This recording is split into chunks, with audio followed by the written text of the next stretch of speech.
NDFBआ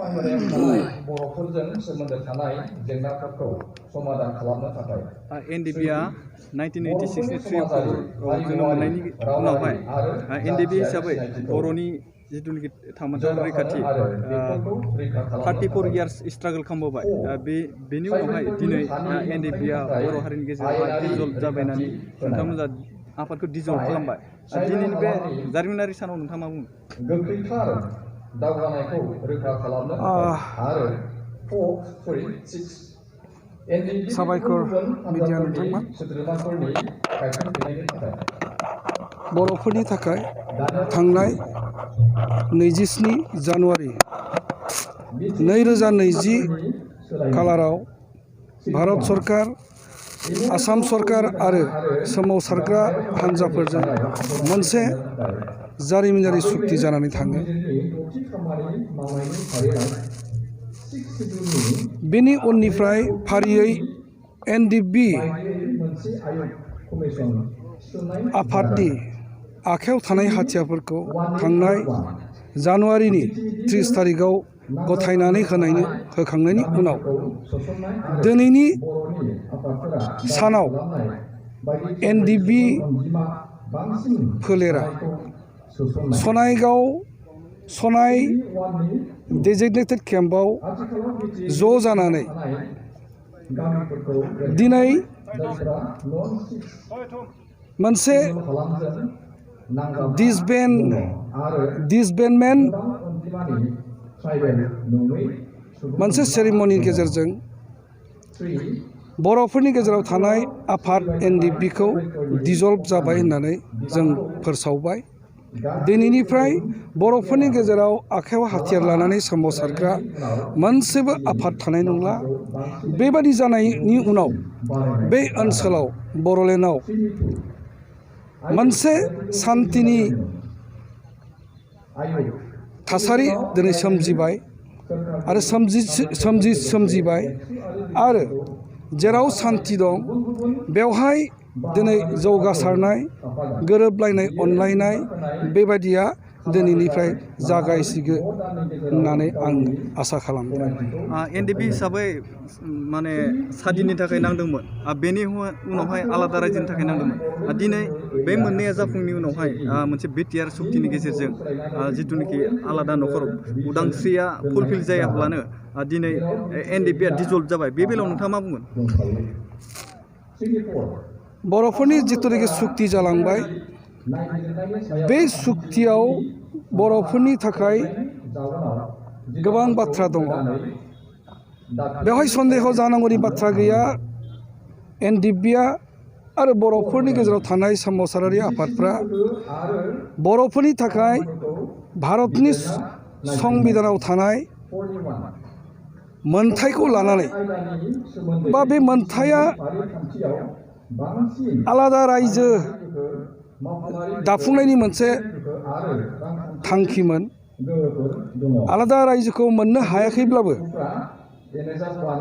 थांनाय जिथुनिखि सुक्ति बे सुक्तियाव थानाय माखासे दफाफ्रा बेखौ जों आखरे फालिफुंनो हायोब्ला भारत सरकारखौ नारसिननानै इमप्लिमेन्टेसनखौ लाबोनो हायोब्ला बेवहाय बर'फ्रा थोजासे दावगानाय गावनि राव हारिमु गावनि हा हु गावनि गासै बिथिंखौ गोजौ थाखोआव लानानै थांनो हागोन आरो बर'फ्रा दिनै बर'फोरजों लोगोसे बे हायाव थानाय गासैबो जाथि जनगोष्ठीफ्राबो गोबां मुलाम्फा जागोन होननानै जों फोथायदों आरो बेखौनो NDFBआ खालामनो दिनै आवगायबोदों।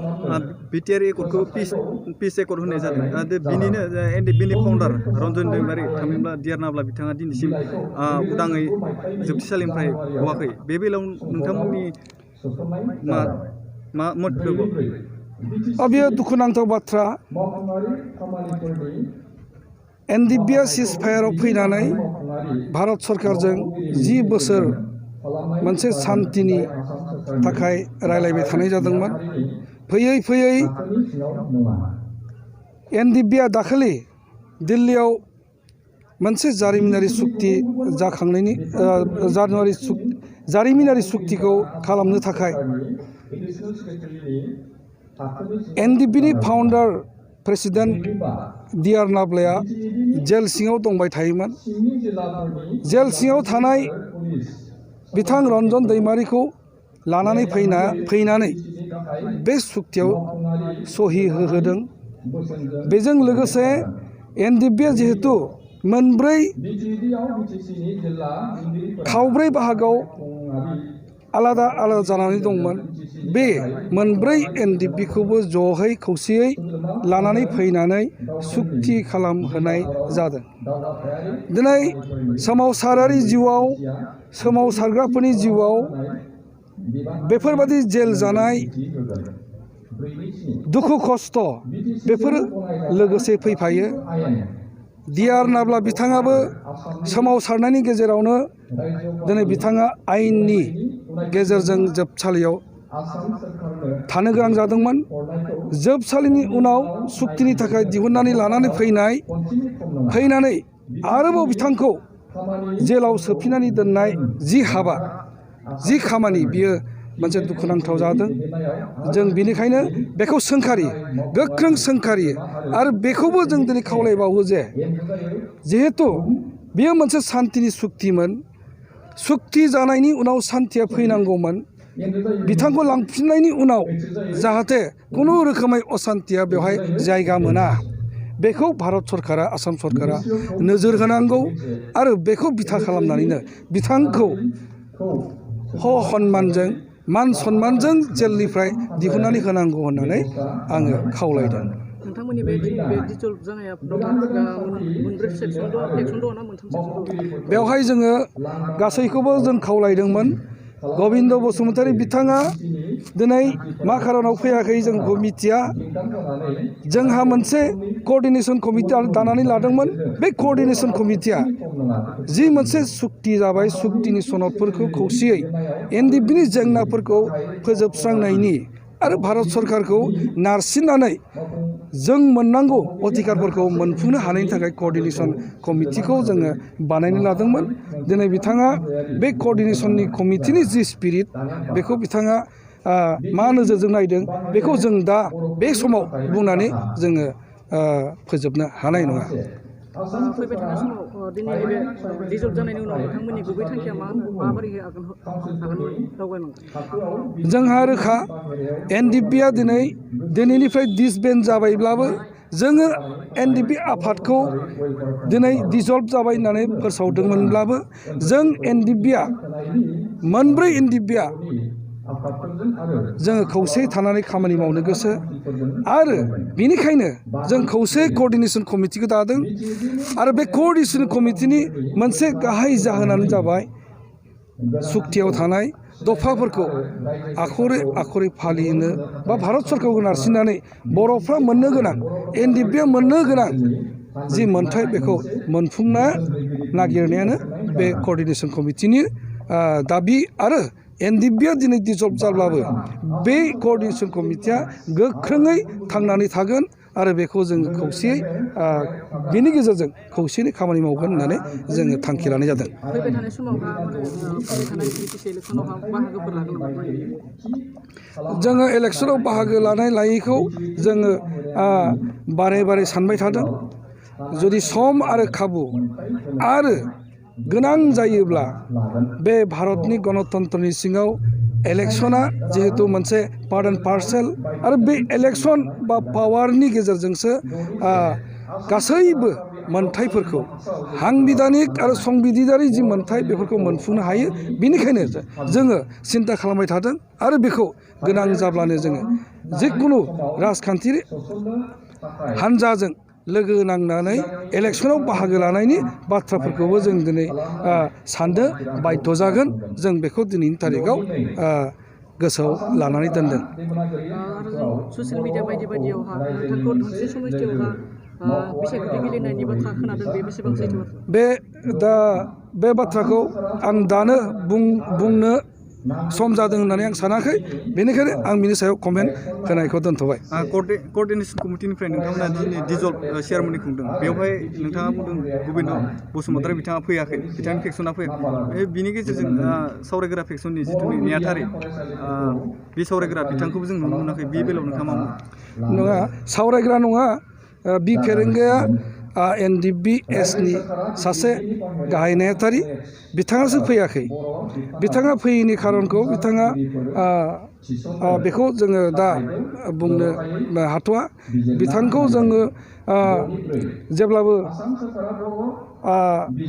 जोङो वेलकाम खालामो बिथाङा जुदि माबा मोनसे सानदोंब्ला बे भुल बा गोरोन्थि साननायनिफ्राय उदां जानांगौ आरो जिहेथु जोंनि NDFBनि थांखि हाबाफारिया जोबाखै जोङो डिसबेन्ड जादोंब्लाबो जोंनि खामानि मावनांगौआ दाबो जोबाखै मानोना MOSआ मोनसे कागजाव लिरनानै दोनदों बे MOSआ आयेन जानांगोन आयेन जानानै बेयो इमप्लिमेन्ट जानांगोन आरो बेखौ खालामनो NDFBआ खौसे जानानै थानांगोन जों बेखौसो जों बुजिनानै दं।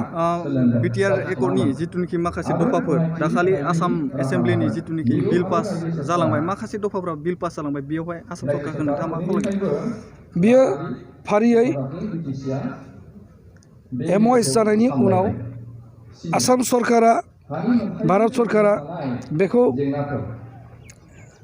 प्रसेस मथे मावखानांगोन आरो टाइम मथे बिथांमोना बेखौ इमप्लिमेन्ट खालामखानांगोन बियो आसामनि मोनसे केबिनेटनि गेजेरजों पास जालाङोबासो बियो मोनसे आयेनाव महर मोनगोन होननानै जों सानदों आरो बे MOSखौ लानानै फैनानै बिथांमोना एसेम्ब्लियाव दिनै केबिनेटआव पास खालामनानै लानाया बे जोंनि थाखाय मोजां खौरां आरो बेबायदिनो जुदि आसाम सरकारा भारत सरकारा थांखि लायोबा मोनसेनि उनाव मोनसे खामानिफोरखौ बारग'लांनो हायोबा जोङो बे एकर्डखौ जाफुंहोनो हागोन होननानै सानदों। बर'नि सासे गागि राजखान्थिगिरि खरेन्द्र बसुमतारीया BTRखौ हाफ दान एकर्ड होननानै बुंदों नोंथाङा बेनि सायाव मा बुंनो? बे बिथांनि पार्सनेल उक्ति आसलते नंगौ बियो आंबो सानदों बियो हाबदानानो जादों मानो होननानै बुङोबा जोङो बर'फ्रा NDFBनि गेजेरजों उदां बर'लेण्ड दानायनि बाथ्रा सिमां नुदोंमोन बिनि उनाव संबिधानाव थानाय बिनि प्रभिजननि गेजेरजों आलादा रायजो जोङो सोरजिनो जोङो नाजादोंमोन आलादा रायजोआबो जायासै भारतनि सिङाव थानाय प्रभिजन मथे इउनियन टेरिटरियाबो जायासै आरो दिनै स्टेट उइथिन स्टेट अट'नमास स्टेटआबो दिनै जायासै बिनिखायनो जों बुंनो हायो बर'फ्रा बे सुक्तिनि सायाव सुक्तिया जेरैबायदि जानांगौमोन जों जि बर'फ्रा सोमावसारनानै बा जि मोनसे सेक्रिफाइसनि गेजेरजों दिनै दावहा होबाय बे दावहाखौ नायोब्ला बे एकर्डआ हाबदान आरो बियो थोजासे जायाखै होननानै आङो बेखौ गोख्रोङै बुंनो सानदों। नोंथाङा बिनि सायाव गोजोननाय गैया नामा? बिनि सायाव गोजोननाया